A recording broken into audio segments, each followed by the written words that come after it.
Hello again, and welcome to the Bible for everyone. We've reached Matthew chapter 12.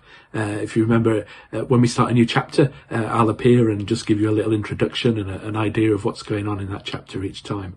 We've reached chapter 12, and what we have in chapter 12 is some real opposition to Jesus.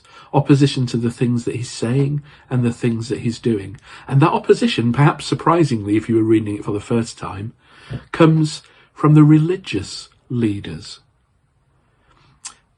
They're really being challenged by Jesus. If you're the Messiah, Jesus, if you're really that one that we're expecting and the one that you're claiming to be, then you wouldn't do it like that. Jesus, you're getting it all wrong. You're not doing it in the way that we think you should. You're not doing it in the way that we expect you to. You're not doing it in the way that we've always done and taught other people. The biggest questions that the religious leaders always had were about the Sabbath. Ever since Ezra and Nehemiah had brought the people back to the promised land hundreds of years before, the question of the Sabbath was the most important one to them. It's something that Ezra and Nehemiah really highlighted. Keep the Sabbath. And then Jesus comes along and he starts healing people and he starts teaching and he starts doing all these different things on the Sabbath. He keeps doing work.